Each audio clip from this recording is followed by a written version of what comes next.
पटकथा के लिए कहानी कैसी हो और फिल्मों की सफलता और असफलता कहानी और पटकथा पर निर्भर होती है। बिल्कुल निर्भर होती है।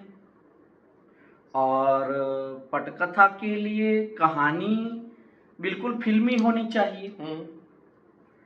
दूसरे शब्दों में मैं कहूँ कि फिल्मों की सफलता और असफलता कहानी और पटकथा पर ही निर्भर होती है। अतः निर्माताओं द्वारा कहानी का सही चुनाव होना भी अत्यंत आवश्यक है।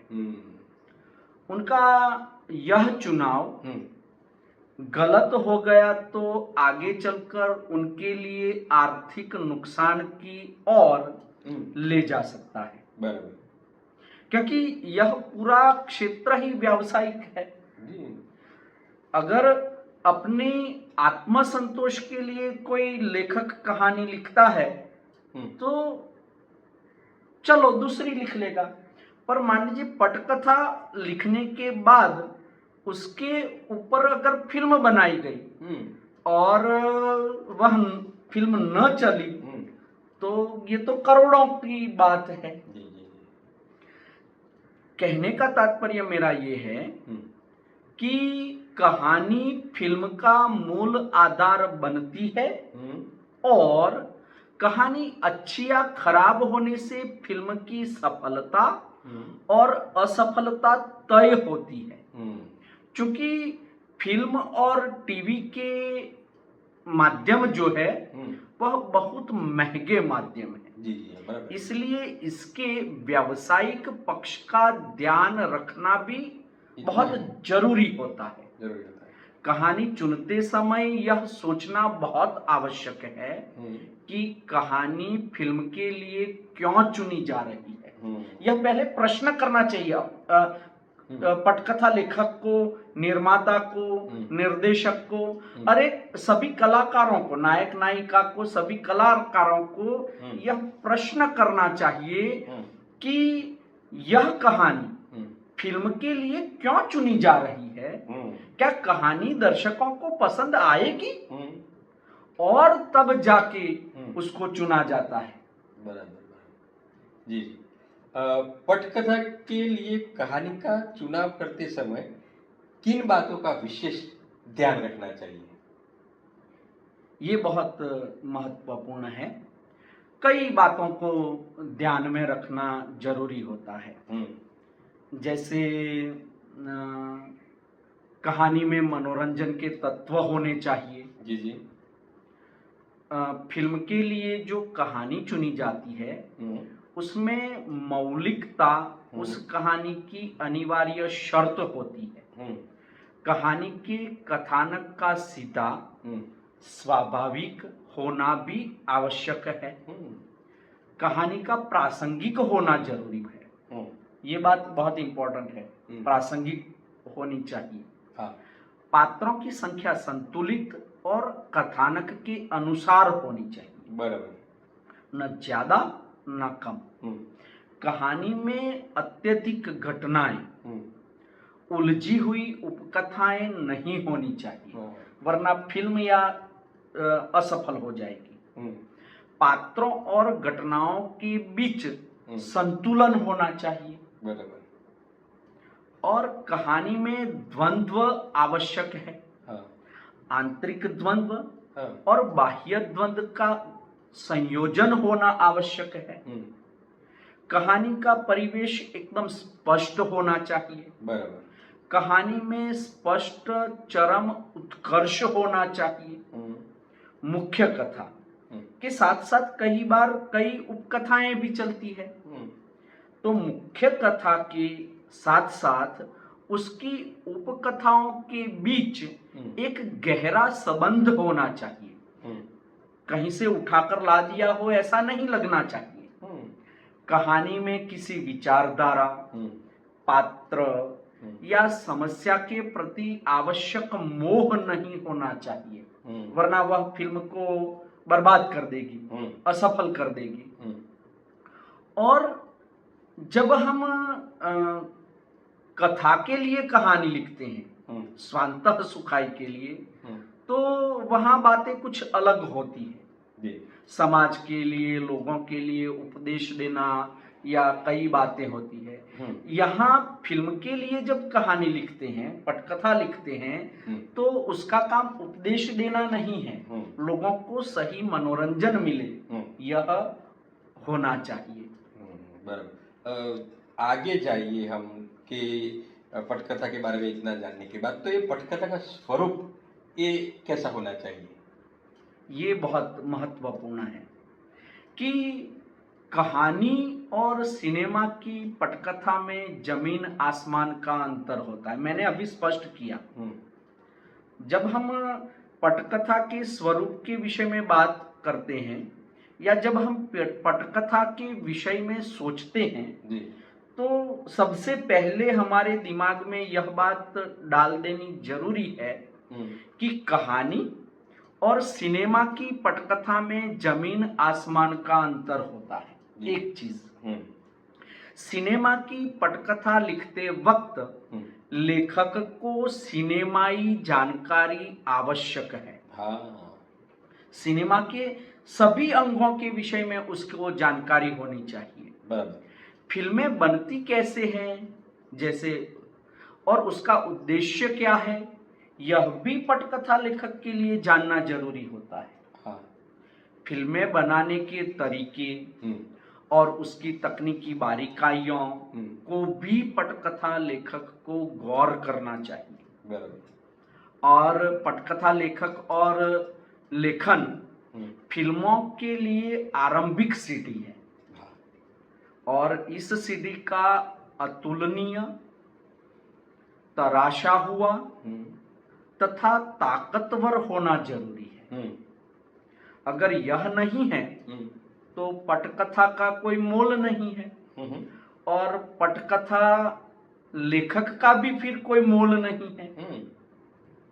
ऐसे कई उदाहरण फिल्मी दुनिया में देखे जा सकते हैं कि जो एक साहित्यकार के नाते सातवें आसमान पर चढ़े हों, लेकिन वही साहित्यकार जब पटकथा लेखक के नाते कार्य करता है तो एकदम दराशही हो गया हो, वहां उसका कोई मोल ही ना जन्मा हो। हिंदी साहित्यकार और कथाकार के नाते मुंशी प्रेमचंद जी को आप जानते हो, भगवती चरण वर्मा, सुदर्शन, मनोवैज्ञानिक जैनेन्द्र कुमार जैसों के नाम बहुत बड़े हैं साहित्यकार के रूप में। परंतु वे जब फिल्मों के साथ जुड़ते हैं और पटकथा लिखने लगते हैं, तो उसके फॉर्म या दूसरे शब्दों में कहें तो उसकी तकनीक के आदी नहीं होते, तो वे असफल हो जाते हैं। अंततः इन बड़े लेखकों को फिल्मी दुनिया से निराशा होती है और उनको वापस अपनी साहित्यिक दुनिया में लौटना पड़ता है। दूसरी जगह पर हम देखते हैं, जैसे कि राही मजूम रजा है, कमलेश्वर है, चेतन भगत, 3 इडियट्स आपने देखी होगी, या 2 स्टेट उनकी देखी होगी, जैसे एक अच्छे लेखक भी है और पटकथा लेखक भी है, और वे लेखक फिल्मी दुनिया की तकनीक से आदी हो गए और उन्होंने फिल्मी पटकथा लेखन में सफलता पाई। और पटकथा अथवा स्क्रिप्ट लेखन जो है, या स्क्रिप्ट लेखन का जो कार्य है, वह आम लेखन से बिल्कुल दूसरी तरह का लेखन है, जिसे दृश्यों के आधार पर लिखा जाता है।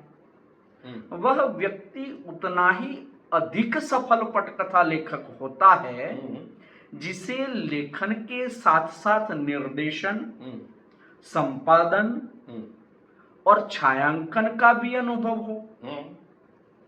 इसलिए यह आवश्यक है कि सफल पटकथा लेखन लेखक बनने हेतु निर्देशन, संपादन हम्म। और छायांकन का कुछ न कुछ अनुभव उस लेखक में होना चाहिए, बराबर।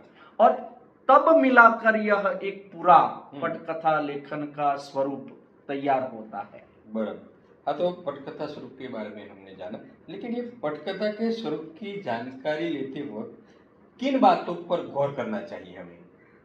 कई बातें हैं ऐसी, हम्म। कई बातों पर गौर करना चाहिए। हम्म।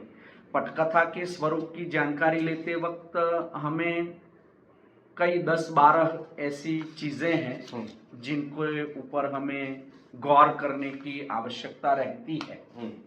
जैसे पटकथा लेखन का सही स्वरूप तो वही होगा जो दृश्य श्रव्य के अनुकूल हो। बराबर। एक बात सबसे पहली, पटकथा प्रभावकारी होती है, उसके प्रभाव से दर्शक, पाठक और श्रोता के पास पहुंचना होता है। पटकथा लेखक द्वारा पटकथा को कागज पर लिखा जाता है, परंतु उसका माध्यम बदलने से मतलब फिल्मी बनने से अधिक प्रभाव निखरता है उस कथा का। अर्थात अधिक प्रभाव निखारने वाली पटकथा का होना जरूरी है। यह जरूरी नहीं कि पटकथा कहानी की पूरी प्रतिछाया हो। हाँ। लेखक कहानी के किसी ऐसे बिंदु से भी पटकथा शुरू कर सकता है जो कहानी का प्रारंभिक बिंदु ना हो। पटकथा लेखन फिल्म की गति, रोचकता और नाटकीयता तथा चरित्र विकास को ध्यान में रखकर होना चाहिए। हाँ। पटकथा लेखक कहानी को दृश्यात्मक रूप में देखता है और कहानी के जो प्रसंग किसी खास तरह के जैसे विजुअल की तरह मांग करते हैं उन्हें पूरा करता है। बराबर। पटकथा कहानी को उस रूप में प्रस्तुत करती है जिस रूप में उसे पर्दे पर दिखाई देगी। हमने आगे पहले ही बात की थी। यह जरूरी नहीं कि कहानी के क्रम से ही पटकथा लिखी जाए। कहानी की प्रत्येक घटना एक निश्चित स्थान पर निश्चित समय में घटित होती है। हाँ। अतः एक स्थान और एक समय पर घटने वाली घटना से दृश्य बनता। हाँ। कहानी में किसी घटना का स्थान या समय बदल जाने से पटकथा के दृश्य भी बदल जाते हैं। कहानी छोटी बड़ी घटनाओं का एक संकलन होती है। पटकथा जो होती है, पटकथा की जो कहानी होती है वह छोटी बड़ी घटनाओं का एक संकलन होती है। बराबर है। समय और स्थान के आधार पर सीन अर्थात दृश्य बनते हैं। पटकथा लेखक दृश्यों को आपस में जोड़ने के लिए ऐसे दृश्यों की कल्पना करता है जो सब सीन यानी उपदृश्य कहे जाते हैं। इन उपदृश्यों में 2-4 ही शॉट्स होते हैं, लेकिन इससे दृश्य को स्थापित किए जाने में मदद मिलती है।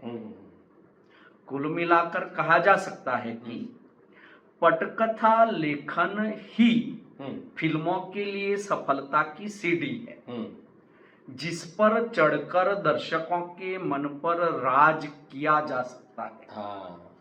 कहानी को फिल्मी पटकथा के भीतर ढालना एक विशेष प्रकार की कला है जी। और इस कला को आत्मसात करना एक नई दुनिया को खोलने जैसा है। हाँ।